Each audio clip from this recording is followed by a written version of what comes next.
Vous êtes le sel de la terre. Si le sel perd sa saveur, avec quoi lui rendra-t-on? Il ne sert plus qu'à être jeté dehors et piétiné par les hommes. Est-ce que votre sel est piétiné? Est-ce que votre témoignage est piétiné? Vous êtes la lumière du monde. Une ville située sur une montagne ne peut être cachée. Verset 15. Et on n'allume pas une lampe pour la mettre sous le boisseau. Je cache ma foi. Je révèle ma foi le dimanche, mais je la cache pour les restants de la semaine.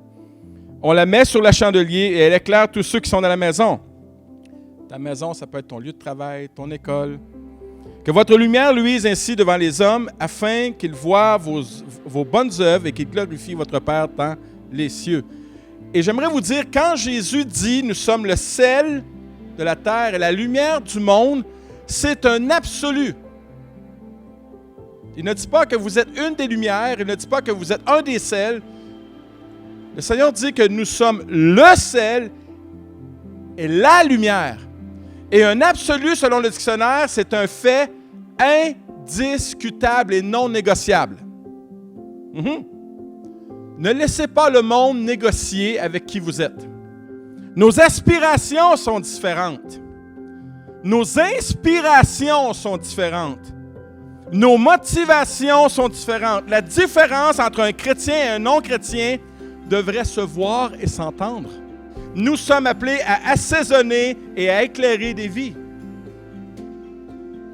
Plusieurs vont venir à Jésus à travers notre témoignage. Amen. Mais, et c'est là le thème de mon message ce matin, plusieurs aussi nous persécuteront à cause de notre fidélité à Jésus, à cause de notre différence. L'un ne va pas sans l'autre. Il faut s'y attendre. Est-ce que vous êtes dans cette attente? 2 Corinthiens, l'apôtre Paul nous dit en ce sens. Grâce soit rendue à Dieu qui nous fait toujours triompher en Christ et qui répand par nous en tout lieu l'odeur de sa connaissance. Est-ce que tu sens la connaissance de Jésus? Est-ce que les gens, là où tu es, savent que tu connais Jésus? Nous sommes, en effet, pour Dieu, la bonne odeur de Christ. Alléluia. Le plus beau des parfums, ce n'est pas celui qu'on achète chez Jean Coutu.